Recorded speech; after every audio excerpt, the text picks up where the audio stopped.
ಜನತೆಗೆ ನಾನು ನಿಮ್ಮ ಮನೆ ಮಗ ಸರ್ವಧರ್ಮ ಸಮಾಜ ಸೇವಕನಾಗಿರುವ ಹನುಮಂತ ಕೋಟೆ.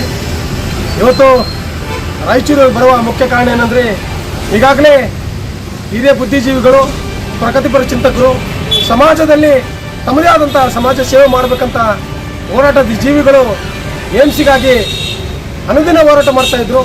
ಆ ಹೋರಾಟಗಳನ್ನು ನೋಡಿ ನಾನು ಈ ಒಂದು ವೇದಿಕೆಯಲ್ಲಿ ಬಂದು ನಾವು ಸಹ ಮಾನವತೆ ದೃಷ್ಟಿಯಿಂದ ಬೆಂಬಲ ಸೂಚಿಸೋಣ ಅನ್ನೋ ಒಂದು ಭಾವನೆಯಿಂದ ಬಂದಿದ್ವಿ.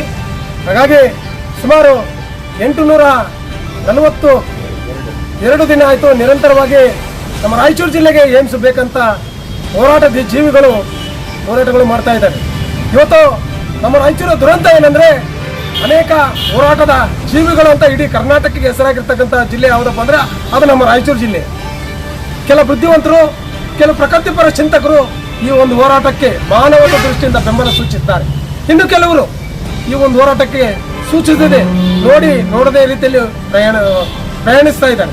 ಹಾಗಾಗಿ ನಮ್ಮ ರಾಯಚೂರು ಜಿಲ್ಲೆಯಲ್ಲಿ ಪೌಷ್ಟಿಕ ಆಹಾರ ಇಲ್ಲದೆ ಎಷ್ಟೋ ಗರ್ಭಿಣಿಯರು ತಮ್ಮ ಜನ್ಮ ನೀಡುವ ಸಂದರ್ಭದಲ್ಲಿ ಅಂಗವಿಕಲಾಗಿ ಬಹಳಷ್ಟು ತಮ್ಮ ಮಗುಗೆ ಯಾವುದೋ ಒಂದು ಕಾಯಿಲೆಗಳನ್ನು ಉಂಟಾಗಿ ಇವತ್ತಿನ ದಿನಗಳೇ ನಮ್ಮ ರಾಯಚೂರು ಜಿಲ್ಲೆಯಲ್ಲಿ ಬಹಳಷ್ಟು ಕೊರತೆ ಇದೆ.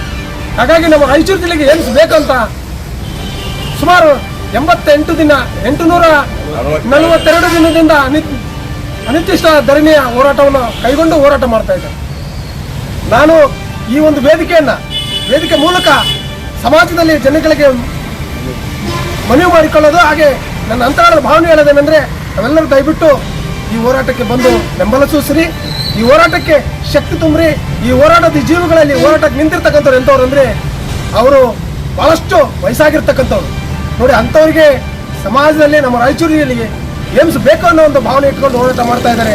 ಅಂಥವರಿಗೆ ನಾವು ಯುವಕರು ಬಂದು ಸಪೋರ್ಟ್ ಆಗಿ ನಿಂತು ನಾವು ಕೈಲಾದಷ್ಟು ತನು ಮನದಿಂದ ಅವರಿಗೆ ಸಹಾಯ ಸಹಕಾರ ಮಾಡೋದ್ರ ಮೂಲಕ ನಮ್ಮ ಹೋರಾಟವನ್ನು ಯಶಸ್ವಿಗೊಳಿಸೋಣ ಅಂತ ಈ ಏಮ್ಸ್ ಹೋರಾಟದ ವೇದಿಕೆ ಮೂಲಕ ನಾನು ಸರ್ವಧರ್ಮ ಸಮಾಜ ಸೇವಕನಾಗಿ ಹನುಮಂತ ಕೋಟೆ ನಮ್ಮ ರಾಯಚೂರು ಜಿಲ್ಲೆ ಇರ್ತಕ್ಕಂಥ ಸರ್ವ ಜಾತಿ ಜನಾಂಗದವರು ಈ ಒಂದು ವೇದಿಕೆಗೆ ಬಂದು ಇವರಿಗೆ ಬೆನ್ನೆಲುಬಾಗಿ ನಿಲ್ಲಬೇಕಂತ ಮನವಿ ಮಾಡ್ಕೊಳ್ತಾ ಇದ್ದೀನಿ. ಎಲ್ಲರಿಗೂ ಒಳ್ಳೆಯದಾಗಲಿ.